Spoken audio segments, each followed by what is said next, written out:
नमस्कार दोस्तों। कल जो एमपीपीएससी फॉरेस्ट का जो मेंस का पेपर हुआ है उसके डिस्कशन के लिए आज हम एक साथ हैं।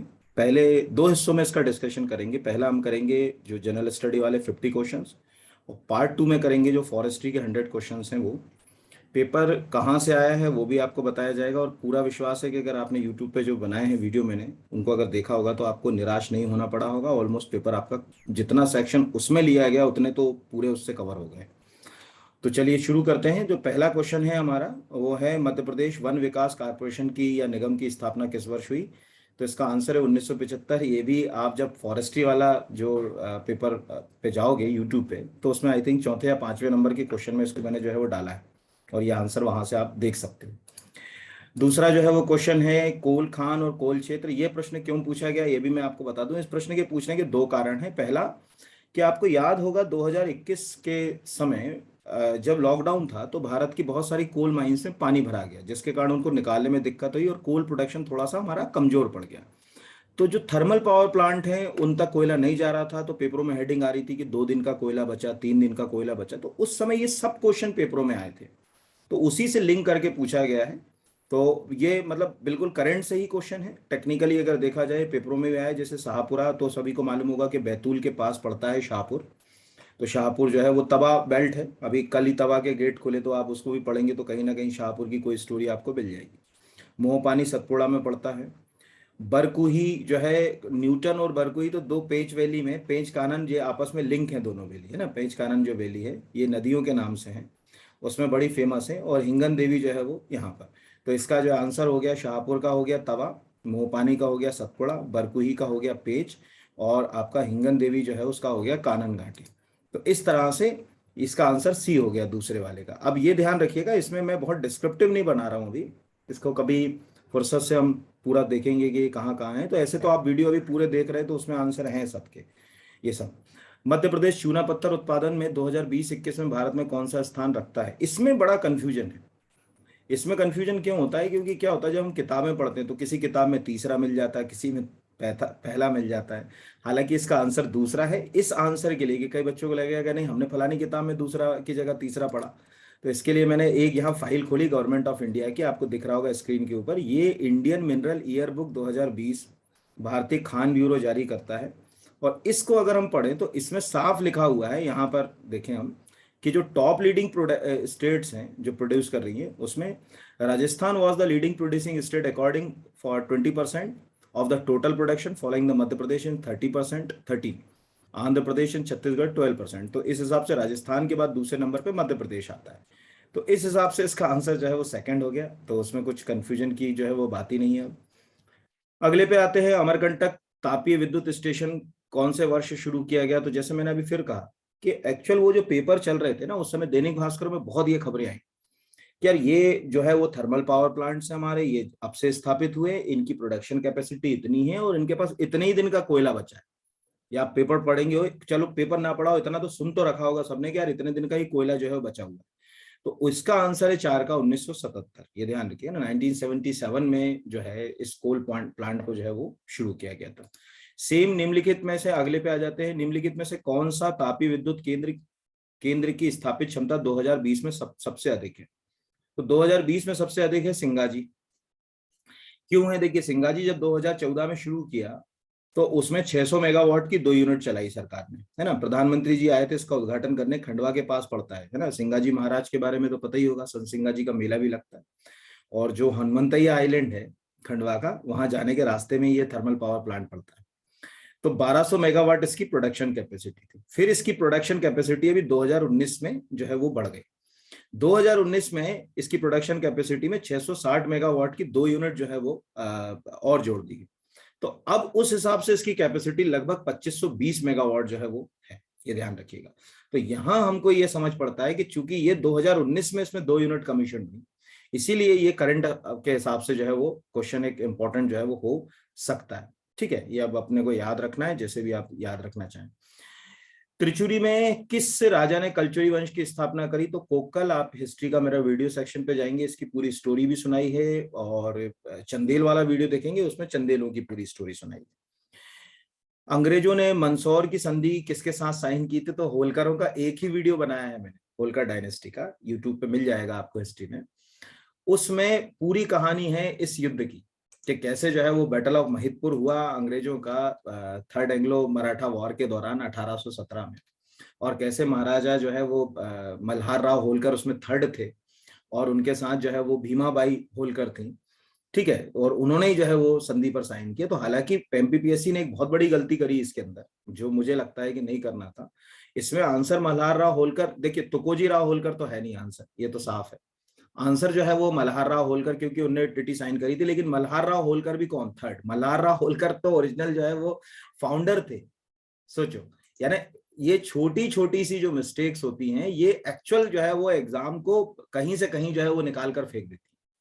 तो जैसे अगर कोई कहा जाए कि भाई मल्हार राव होलकर अगर अपन खाली देखें तो वो तो फाउंडर थे होलकर डायनेस्टी के, तो उस हिसाब से तो कोई भी बच्चा मल्हार राव होलकर जो है वो लगाएगा नहीं। युद्ध तो जो है वो लड़ा गया 1817 के दौरान, ठीक है। तो जब 1817 के जो दौरान ये युद्ध जब लड़ा गया था, तो उस दौरान जो है वो मल्हार राव होलकर जो है वो थर्ड का जो है वो शासन था। तो उस हिसाब से जो है वो ये क्वेश्चन जो है वो गलत हो गया। प्लस इसने जो है वो तुकोजी राव होलकर और इनकी भी कहानी जो है वो उसमें भी क्या करा कि 111 जो है वो खाली छोड़ दिया। तो ऐसे क्वेश्चन से मतलब अब एमपीपीएससी को तो खैर अपन क्या समझा सकते हैं, किसी को भी समझाना तो कठिन यहाँ पर। ओवरऑल तो मल्हार राव होलकर थर्ड जो थे, उन्होंने, मतलब मैं इसमें केवल ये बता देता हूँ कि वो टीटी कैसे साइन हुई थी। तो मल्हार राव होलकर थर्ड ने ये युद्ध जो है वो लड़ा था, ये ध्यान रखिएगा। और उस युद्ध की सबसे बड़ी खासियत थी कि मल्हार राव होलकर के साथ एक महिला भी थी जिनका नाम था भीमाबाई होलकर। बाद में फिर वो 1857 की क्रांति के समय जो है वो चर्चा में आई। तो ये जब युद्ध रहा तो इसमें थॉमस हिस्लॉप को जो है वो अंग्रेजों ने अपना कमांडर बना के भेजा था। फिर इनको लगा कि यार हम जीत तो सकते नहीं, तो थर्ड एंग्लो मराठा वॉर के बीच इनके बीच में टिटी साइन हुई, जिसको अपन टिटी ऑफ मंदसौर के नाम से जो है वो जानते हैं। ये आप होलकर डायनेस्टी का मेरा वीडियो देखोगे, उसमें मैंने पूरी स्टोरी सुनाई है इसकी, मतलब A to Z जो स्टोरी है वो पूरी स्टोरी है उसके अंदर। तो उस हिसाब से क्वेश्चन जो है वो उलझ गया, समझ लो अगर कहा जाए। ठीक है, यहाँ पर आगे आगे जो है वो बढ़ते हैं। अगले पर आते हैं, स्वतंत्रता संग्राम सेनानी ठाकुर निरंजन सिंह किस क्षेत्र से थे? तो निरंजन सिंह नरसिंहपुर की पहचान थे, और नरसिंहपुर जबलपुर के आसपास के क्षेत्र में आता है, यानी महाकोशल।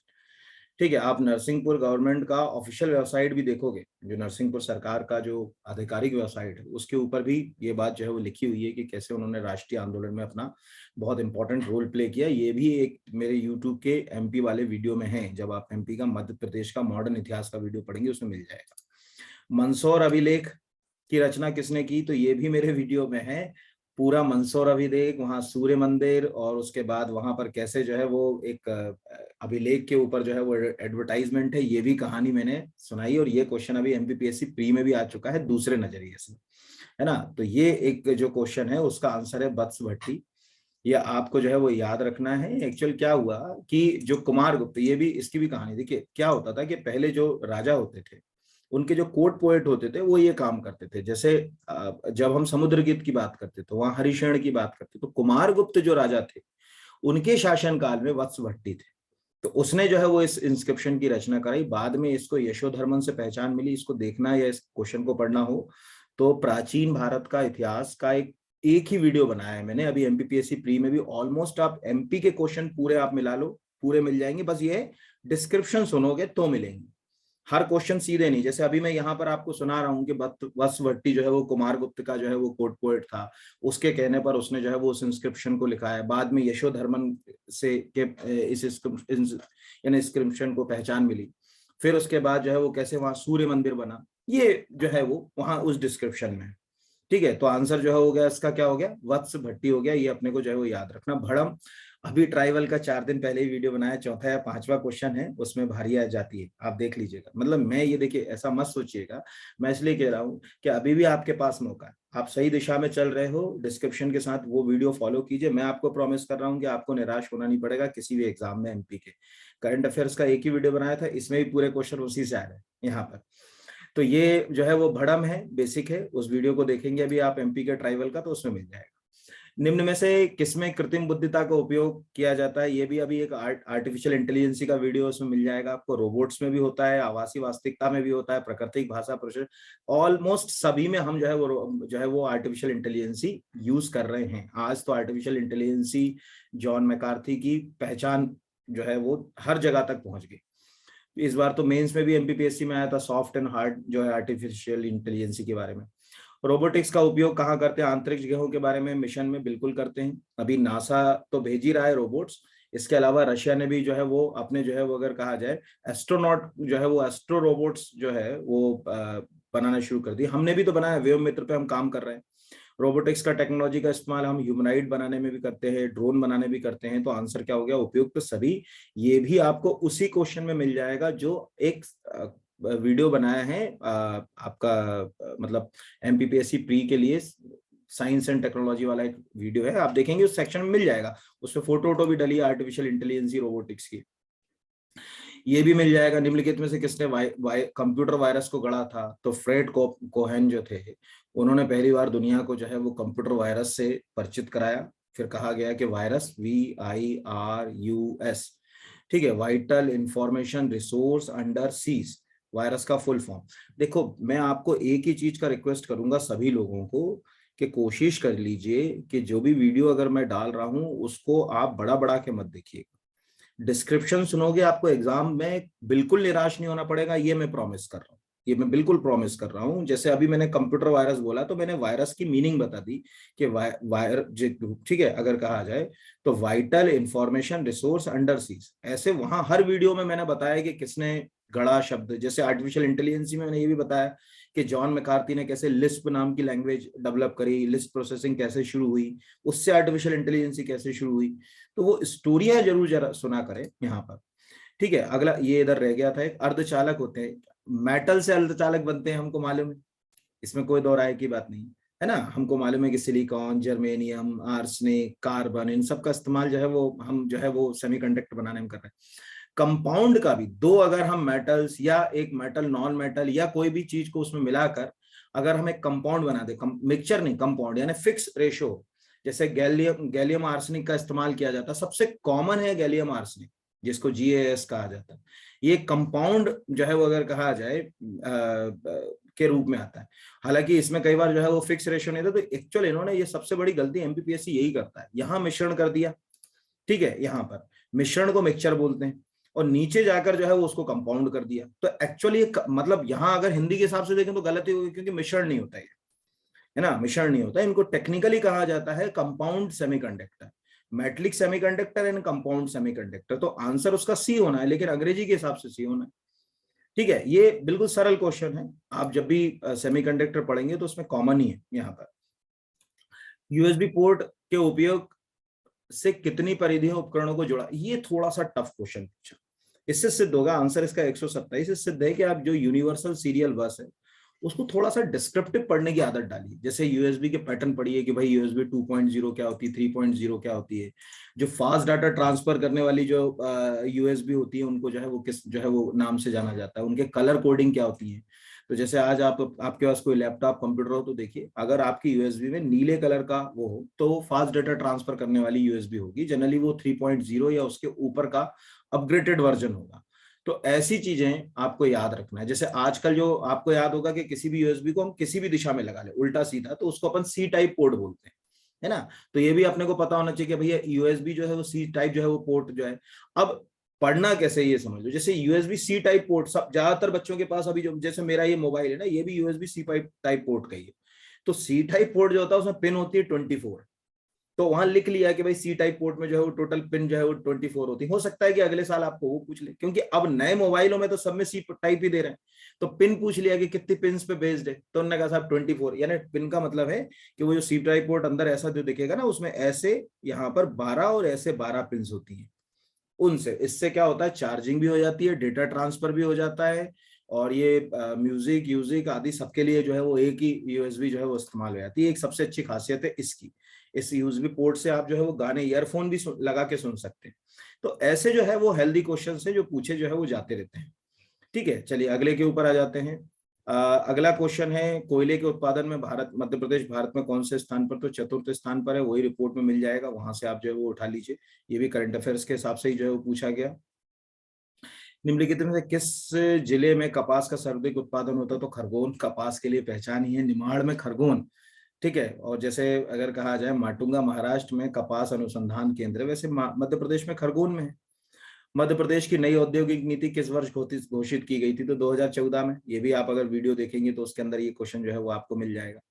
अगला जो है वो है वर्ष 2020-21 में मध्य प्रदेश के वानिकी क्षेत्र का सकल राज्य मूल वर्धन में कितना प्रतिशत रहा? एक ही वीडियो बनाया है इसका मैंने, इकोनॉमिक सर्वे का, मैं उसकी फाइल भी दिखा रहा हूं आपको। दोनों क्वेश्चन उसी से आ गए। इसका आंसर है 2% लगभग, और इसका आंसर है प्राथमिक।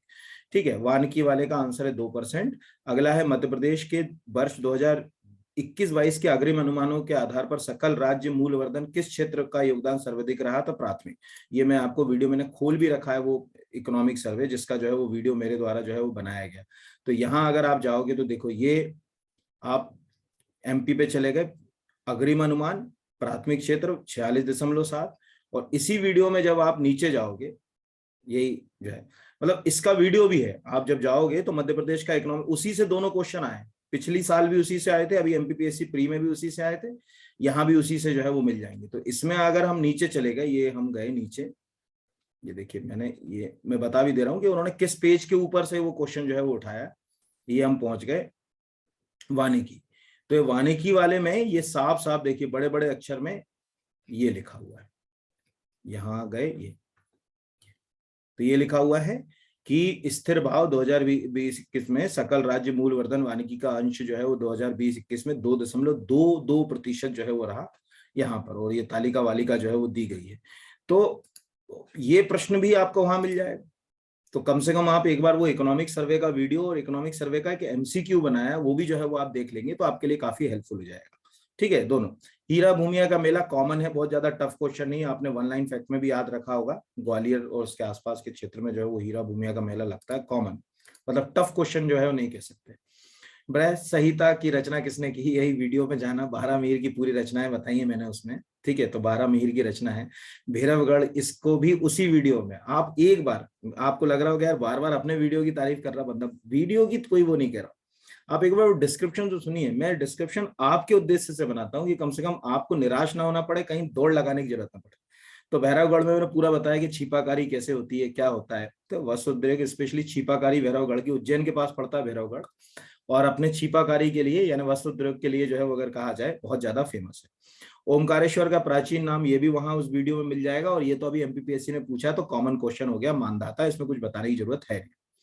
लोकमत समाचार पत्र का संपादन कहां से होता है? तो एमपी के चीफ मिनिस्टर का वीडियो देखिए, द्वारिका प्रसाद मिश्र को, इस स्क्रीन पर जाइए, कहां जिस जगह पर है द्वारिका प्रसाद मिश्र, उसमें बड़े बड़े अक्षर में मैंने बताया कि द्वारिका प्रसाद मिश्र लोकमत नाम के समाचार पत्र का प्रकाशन करते थे, मध्य प्रदेश के former chief minister.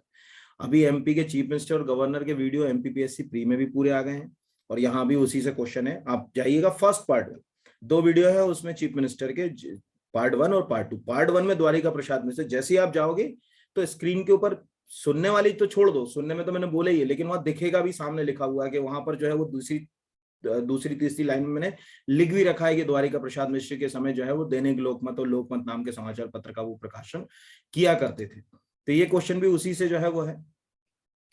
Madhya Pradesh के किस प्रसिद्ध व्यक्ति का संबंध ग्वालियर से नहीं? ये भी आपको उसी वीडियो में उसमें वीडियो में मिल जाएगा। उस्ताद आमिर खां इंदौर घराने की पहचान थे, बड़े प्रसिद्ध जो है वो संगीतज्ञ थे। झनक झनक पायल बाजे जैसी फिल्मों में उन्होंने गीत भी जो है वो, उसको म्यूजिक भी जो है वो दिया, और इंदौर की एक आइडेंटिटी थे आमिर खान। तो मैं अपने बच्चों को पढ़ाता हूँ तो एक हंगामा मूवी का एक सीन बताता हूँ कि उसमें जो परेश रावल है वो उस्ताद आमिर खान का गाना सुनता है, तो उसके यहाँ कोई आते तो बोलते हैं कि हमको भी आमिर खान से मिलवाना। तो वो एक डायलॉग है, सुनिएगा, वो कहता है अरे बड़बुक आमिर खान ऐसे बोलता है उसमें। ठीक है, तो लिंक हो सकती है चीजें अगर हम बेहतर तरीके से पढ़े उसमें। मतलब जैसे कहते हैं कि कोई बस ये याद रखिए, पढ़ाई जो है ना वन लाइन फैक्ट से जो है वो बाहर जो है वो निकल गई। अगर हम डिस्क्रिप्टिव जो है पढ़ेंगे तो मुझे लगता है कि आपको कभी जो है वो निराश जो है वो नहीं होना पड़ेगा। डिस्क्रिप्टिव अगर पढ़ेंगे, डिस्क्रिप्टिव नहीं पढ़ेंगे तो आपको जो है वो निराश होना ही पड़ेगा। इसमें तो कोई जो है वो बात ही नहीं है यहाँ। तो ये एक जो है वो क्वेश्चन जो है वो इम्पोर्टेंट जो है वो हो सकता है, और आपके लिए जो है वो आ सकता है। अगले पर आ जाते हैं। अगला है अटल सुरंग भारत के किस राज्य में है? तो ये तो जिसने भी लगाया वो गलत लगा दिया, जो हमारे स्टूडेंट का एक पेपर है।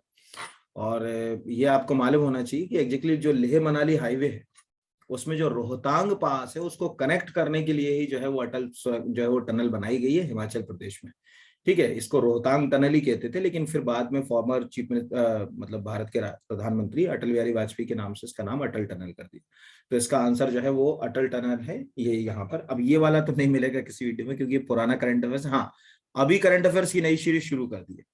आप वीकली करंट अफेयर्स देखिए, डिस्क्रिप्ट देखिए, आपको मजा आएगा। आईएएस के पेपर में भी क्वेश्चन बाहर नहीं आने देंगे, ये प्रॉमिस कर रहे हैं। 18वां G20 शिखर सम्मेलन का मेजबान देश कौन सा होगा? अरे इंडिया ही होगा, अभी 2023 में हमारे यहाँ होना। इसमें तो कोई जो है वो मेहनत की जो है वो बात ही नहीं, तो भारत होगा यहाँ पर। ये तो बेसिक सा क्वेश्चन जो है वो हो गया। अगला जो है वो, किस हिंदी शब्द को ऑक्सफोर्ड लैंग्वेज ने 2020 की Hindi word of the year घोषित किया? आत्मनिर्भर बहुत कॉमन है, बहुत ही ज्यादा कॉमन है आत्मनिर्भर जो शब्द है। तो हम तो आत्मनिर्भर भारत बनाना चाहते हैं, तो उसमें कुछ मेहनत की बात ही नहीं। अगला है, अंतर्राष्ट्रीय गांधी पुरस्कार प्राप्त डॉक्टर NS धर्मशक्तु किस क्षेत्र से हैं? तो वो लेप्रेसी के ऊपर काम करते हैं, कुष्ठ उन्मूलन के लिए काम करते हैं। उसी के लिए उनको जो है अंतर्राष्ट्रीय गांधी पुरस्कार से जो है वो सम्मानित किया गया। तो ये भी क्वेश्चन जो है वो अपने को बेसिक है, लेप्रेसी मतलब टफ नहीं कह सकते, एक करंट का ही क्वेश्चन जो है वो यहाँ पर है।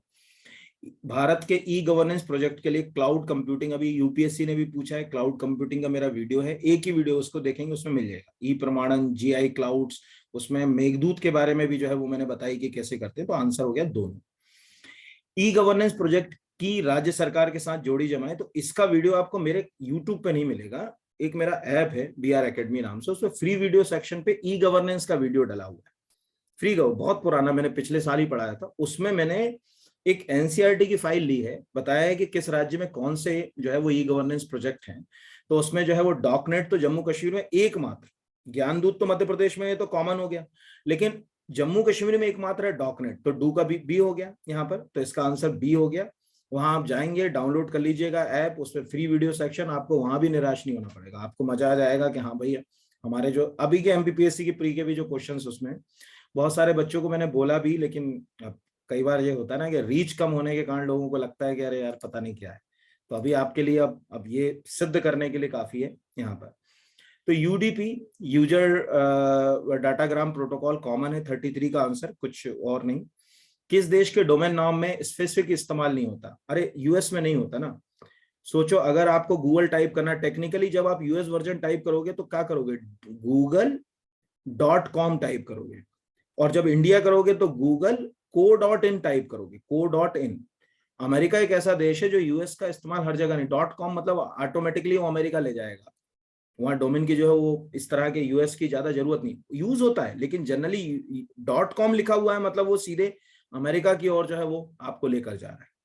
ठीक है, ये ध्यान रखिएगा। आज आप करके देखिए, google.com टाइप करिए और google.co.in टाइप करिए। तो जैसे co.in टाइप करेंगे तो उसमें इंडियन लैंग्वेजेस की नीचे एक लिस्ट आ जाएगी, जो भारतीय भाषाएं होती हैं उनकी एक जो है वो लिस्ट आ जाएगी। लिस्ट आ जाएगी का बेसिक मतलब है कि वहां पर जो है वो आप जो भारत की भाषा है उनको जो है वो बदल सकते हो, उसमें जो है वो चेंजेस कर सकते हो। तो ऐसे क्वेश्चन तो क्या होते हैं, अपने आप में व्यवहारिक पक्ष से आ जाते हैं। मतलब इनको अगर हम प्रैक्टिकली करें कि जो आसपास की चीजों को देखते ही रहें, उससे भी क्वेश्चन एग्जाम में जो है वो लिंक हो जाता है, उसमें और ज्यादा बहुत ज्यादा जो है वो मेहनत करने की जो है वो जरूरत नहीं पड़ती।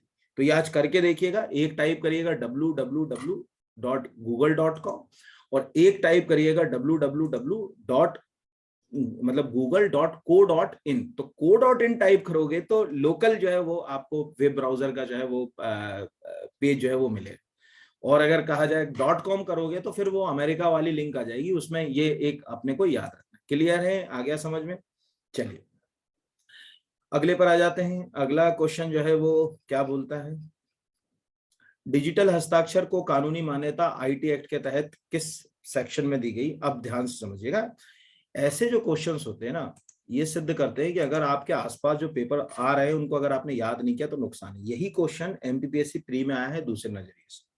ठीक है, ध्यान रखिएगा, अगर हम वहां से इसको कैरी कर लेते तो हमारा ये क्वेश्चन जो है वो भी खराब नहीं होता। सेक्शन 3 में ये प्रावधान है, हालांकि सेक्शन 3 में भी नहीं है क्योंकि डिजिटल सिग्नेचर बाद में आया। तो सेक्शन 3A में जो है वो डिजिटल सिग्नेचर के बारे में जो है वो प्रावधान जो है वो किया गया है।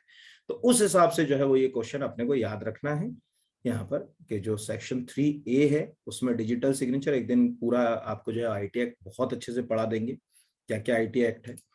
अगला क्वेश्चन जो है वो है, राज्य विधानमंडल हेतु एक विधेयक धन विधेयक है या नहीं, अंतिम रूप से निर्णय कौन लेता है? तो रटा ही होगा। जैसे लोकसभा के स्पीकर को वहां आर्टिकल 1110 के तहत अधिकार है, सेम राज्यसभा में जो है वो, सॉरी राज्य विधानमंडल में विधानसभा अध्यक्ष को है।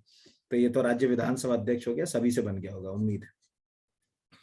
अगला जो है वो है, मध्य प्रदेश के कौन से राज्यपाल लोकसभा के अध्यक्ष रहे? तो राज्यपाल वाला वीडियो देखिए, उसमें पूरी कहानी सुनाई कि कैसे बलराम जाखड़ 10 साल तक लोकसभा के स्पीकर रहे।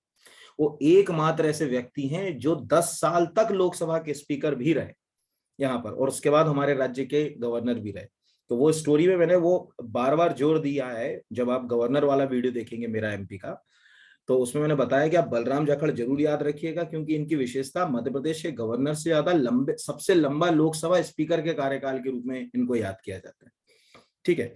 अगला है, 73वें संविधान संशोधन अधिनियम 1992 के लागू करने हेतु पंचायती राज अधिनियम कब पारित किया गया? ये बड़ा उलझन वाला क्वेश्चन है। इसका आंसर जो है वो मतलब उलझन वाला है, 30 दिसंबर 1993, लेकिन कहीं जो है वो स्पेसिफिक नहीं मिलता। तो 25 जनवरी 1994 को तो हमने इसको अपना लिया था, तो आंसर जो है वो ये है। लेकिन इसमें फिर भी उलझन है कहीं ना कहीं, ये याद रखिएगा। मतलब ऐसे क्वेश्चन एमपीपीएससी कई बार उलझन वाले पूछ लेते। मध्य प्रदेश में कितने नगर निगम है? यार तो ये तो बताने की जरूरत है, अभी नगर निगम के चुनाव हुए अभी, अगर ऐसे क्वेश्चंस भी बताए जाएं तो फिर तो गड़बड़ हो जाएगी। कितने फसल क्षेत्र हैं? तो एग्रो क्लाइमेट जोन, ठीक है, कृषि जलवायु क्षेत्र 11 है। 5 उसमें से जो है वो क्या करा गया है, फसल क्षेत्र जो है वो अगर कहा जाए उसमें जो है वो रख दिए गए। 44वां शतरंज ओलंपियाड किस शहर में? तो अभी होने वाला है ये, आज कितनी तारीख है? 25 तारीख है ना, 26, 27, 28, अभी 3 दिन के बाद होगा। केवल आप देखिए, समझिए, अगर आप करंट अफेयर्स के पेपरों को करंट मतलब पेपर को ही अच्छे से रीड करते हैं, तो कम से कम 10-12 क्वेश्चन आपके उसी से पकड़ में आते हैं। अभी कुछ मत करिए, आज तो 25 तारीख है, अभी 3 दिन के बाद का आप उठाइए पेपर, 28 तारीख के पेपर में आपको फ्रंट हेडलाइन में ये क्वेश्चन आएगा, ये मैं अभी आपको आज ही बता दें। ठीक है, कि चेन्नई में ये जो है वो आयोजित जो है वो हो रहा है ना, ये ध्यान रखिएगा। तो ये क्वेश्चन जो है वो इससे। अगला है, पद्मश्री प्रफुल्ल कर जिनका हाल ही में निधन हुआ, बड़े प्रसिद्ध संगीतज्ञ थे उड़ीसा के। उड़िया सॉन्गों को पहचान दिलाने में, उड़िया गीतों को पहचान दिलाने में उनका जो है वो बड़ा योगदान था। और अभी कुछ ही दिन पहले, मतलब महीने पहले, अप्रैल में जो है उनका निधन हो गया। तो ये जो है वो संगीत के क्षेत्र से प्रफुल्ल कर का संबंध है, और बहुत कॉमन क्वेश्चन है, अगर करंट अफेयर से अपडेट है तो याद रखिए। माउंट एवरेस्ट पर चढ़ने वाली मध्य प्रदेश की प्रथम महिला, आज 25 से परसों के दिन का केवल मध्य प्रदेश का जनसंपर्क का आप इंस्टाग्राम फॉलो कर लो, केवल परसों ही उन्होंने मेघा परमार की कहानी लिखी है, परसों ही। मैं भी आपको इसके बाद होगा तो पोस्ट भी दिखा दूंगा भी, चूंकि क्या ये स्क्रीन वर्चुअल मोड पे, तो मेरे मोबाइल जो है वो उस पर दिखता नहीं है पूरा, नहीं तो मैं इसमें ही वो पोस्ट आपको जो है वो दिखा देता मेघा परमार की। ठीक है। शिवांगी पाठक जिस बच्चे ने लगाया वो हरियाणा से हैं, सबसे कम उम्र की, ऐसे कंफ्यूजन नहीं होना चाहिए। ठीक है, चलिए अगले पे आ जाते हैं। भोपाल में लाडली लक्ष्मी उत्सव का आयोजन कब किया जा रहा है? और ये भी क्वेश्चन करंट का है थोड़ा सा। अगर आप भोपाल या मध्य प्रदेश से कहीं होंगे लोकल, राज्य सरकार ने इतने होर्डिंग लगाए लाडली लक्ष्मी 2.0 नाम से, आप केवल इंटरनेट पे जाइए, लाडली लक्ष्मी 2.0 एंटर मार दी, इतने होर्डिंग लगाए कि मई में उसको कराना है, 2 मई से 11 मई तक ये उत्सव आयोजित किए। और मैं तो भोपाल में हूँ, तो हर चौराहे पर वो होर्डिंग थे, बड़े बड़े होर्डिंग लगाए थे मध्य प्रदेश सरकार ने। मैंने कहा यार 2.0 को कितना प्रमोट कर रही सरकार, हालांकि सही भी है वो। तो ये प्रमोट किस लिए कर रही है? होर्डिंग हमारे लिए लगाते ना यार, अगर हम उनको अवेयरनेस के साथ नहीं देख रहे तो एग्जाम में कैसे क्वेश्चंस बनेंगे? ठीक है, तो 2 मई उसका आंसर है। और इसके होर्डिंग्स भी आप देख सकते होगा, तो मैं एक आध होर्डिंग का फोटो भी आपको, एक टेलीग्राम ग्रुप है मेरा, इस पे लिंक मिल भी जाएगी, उस पे मैं, आप जब वीडियो देख लें तो उस पे देख लीजिएगा, उस पे भी डाल दूंगा। अगला क्वेश्चन आता है, किस ऐतिहासिक अभिलेख में सूर्य मंदिर का निर्माण? अरे मंदसौर अभिलेख में है कि वहां के जो व्यापारी हुआ करते थे, उन व्यापारियों ने जो है वो एक सूर्य मंदिर का जो है वो निर्माण वहां कराया। ठीक है, बस ये जो है वो बेसिक सा क्वेश्चन था। ये मेरे एमपी का जो हिस्ट्री का वीडियो मैंने बनाया उसमें भी इसका उल्लेख है। ठीक है। अगला है, मालवा का पठार किससे निर्मित है? तो सबको मालूम है कि मालवा का पठार जो है वो दक्कन ट्रैप से निर्मित है, इसको कुछ जो है वो बताने की जरूरत नहीं, कि कोई बहुत जो है वो हैवी क्वेश्चन, कुछ बताने की जरूरत नहीं यहाँ पर, है ना। तो ये मालवा का पठार जो है वो दक्कन ट्रैप से जो है वो उसका हिस्सा है। मध्य प्रदेश के कुल भौगोलिक क्षेत्र में घोषित वन क्षेत्र का प्रतिशत, तो एक फॉरेस्ट सर्वे का एक वीडियो बनाया है, हरी कलर की स्क्रीन लगी हुई है, उस स्क्रीन के ऊपर ही 30.72 का पट्टा लगा हुआ है, स्क्रीन पर ही, जैसे आप केवल स्क्रीन देखेंगे उसी पे आंसर है, अंदर तो मैं बात ही नहीं कर रहा, अंदर तो मैंने समझाया भी है, लेकिन उसी के ऊपर जो है वो डला हुआ है कि कितना जो है वन क्षेत्र है यहाँ पर। ठीक है, अब चलिए अगले पे आ जाते हैं। अगला, मध्य प्रदेश में दक्षिण पश्चिम मानसून की समाप्ति की तिथि। अरे जून से सितंबर मानसून है, तो अक्टूबर फर्स्ट वीक में मानसून हमारा क्या होता है, समाप्त होना शुरू हो जाता है। तो अभी भी आपको पेपरों को आप ध्यान से पढ़ेंगे, उसमें भी आएगा कि इस बार मानसून की समाप्ति कब हो रही है। तो जो है अक्टूबर का सेकंड वीक है, यानी 10 अक्टूबर के आसपास ये जो है वो लौटना जो है वो शुरू हो जाता है। जून टू सितंबर में आया मानसून मंथ जो है वो अगर माने जाते हैं। निम्नलिखित में से मध्य प्रदेश में कौन सी समताप रेखा कर्क रेखा के समानांतर है? तो 20 डिग्री समताप रेखा कर्क रेखा के समानांतर है। एक्चुअल जैसे ये मध्य प्रदेश है तो ये ट्रॉपिक ऑफ कैंसर जाती है, तो इससे ऊपर से इसी के पैरेलल चलती है आइसोथर्मल लाइन, जो उत्तर और दक्षिण की जलवायु को अलग करती है। ये क्वेश्चन भी व्यापम के एग्जाम में आ चुका है। ठीक है, उसको अपन जो है वो 20 डिग्री जो है वो आइसोथर्मल लाइन के नाम से जो है वो जानते हैं। अगला है, निम्नलिखित सूची को सम्मिलित कीजिए। वन्य जीव अभ्यारण्य, तो नोरादही सागर कुछ बताने की जरूरत नहीं है। रातापानी तो खूब चर्चा में है, क्योंकि वो जो अंडरपास बना रहे हैं एनिमल के लिए, उसके कारण रातापानी सेंचुरी बहुत चर्चा में रहती, तो रातापानी रायसेन में हो गई, तो आंसर जो है वो ए हो गया इससे मिला के। तो ये 50 क्वेश्चन में कोई मेहनत नहीं थी। मैं ये नहीं कह रहा कि मैंने अच्छे वीडियो बनाए या नहीं बनाए, लेकिन आप डिस्क्रिप्शन जरूर सुनिए, पूरे क्वेश्चंस मिल जाएंगे, ये मैं आपको प्रॉमिस कर रहा हूँ। आप एक एक क्वेश्चन को रोक कर देखिए, जैसे वन वाला ये है एक फॉरेस्ट का, उसमें ये आंसर जो है वो आपको मिल जाएगा। ठीक है, ये हिस्ट्री का है, उसमें ये वाला क्वेश्चन का जो है वो आंसर आपको मिल जाएगा। अब आते हैं, जो नेक्स्ट वीडियो हम बनाएंगे वो बनाएंगे हम फॉरेस्ट्री का, जो आज संभवतः शाम को। तो फॉरेस्ट्री के वीडियो में जो पहला क्वेश्चन दिख रहा है, ध्यान समझिए, पहला क्वेश्चन है वही फॉरेस्ट्री का वीडियो जो बना है उसमें ये मिल जाएगा, दूसरा भी उसी के अंदर मिल जाएगा, तीसरा भी उसी के अंदर मिल जाएगा, चौथा भी मिल जाएगा। आप एक बार देखिए, आपको खुद ये आंसर सब जो मिलेंगे। संयुक्त वन प्रबंधन समझाया था आपको कि कैसे शुरू हुआ।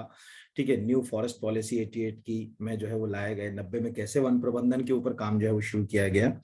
दूसरा, एमबीपीएससी ने कमाल किया है। अब जो फॉरेस्ट की क्लास आपकी लूंगा मैं, उसमें बस मेरी एक गलती होगी कि मैं फिजिक्स के वीडियो नहीं बना पाया। ठीक है, फिजिक्स के एमसीक्यू बना देता तो फिजिक्स के क्वेश्चन भी बाहर नहीं आने देता, क्योंकि ये जो दो क्वेश्चन पूछे ना, ये सीधे एनसीईआरटी से टीपे हैं और इसका आंसर भी गलत है। जैसे 57, ये नेक्स्ट लेक्चर में कराऊंगा, लेकिन फिर भी दिखाता जा रहा हूं। देखिए, 25 डिग्री सेल्सियस कक्ष ताप पर एक विद्युत रोस्टर नाइक्रोम के तार पर, इसका देखिए ये क्वेश्चन यहां से उठाया, ये सामने दिख रहा है, ये देखिए। ठीक है, किसी विद्युत टोस्टर में नाइक्रोम का तापमान 90 होगा, जब इसका लघु नगर, ये जो है वो ये सेम के सेम जो है वो अगर कहा जाए, क्वेश्चन उन्होंने उठा लिया सेम।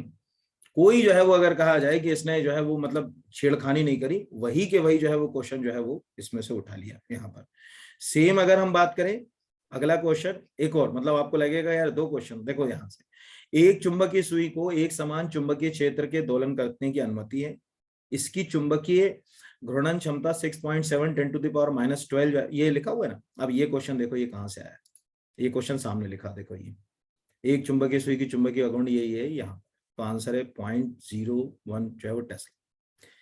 दोनों एनसीईआरटी की बुक है 12th क्लास की, चुंबक और द्रव्य की, उससे क्वेश्चन उठाए। मुझे इतना दुख हुआ, मतलब मुझे लगा कि मैंने बहुत बड़ी गलती कर दी, अपने बच्चों को फिजिक्स का वीडियो नहीं बना के डाला, फिजिक्स और केमिस्ट्री का डाल देता तो और क्वेश्चन जो है वो फंस जाते। पर ठीक है, आने वाले समय के लिए हम कोशिश तो करेंगे।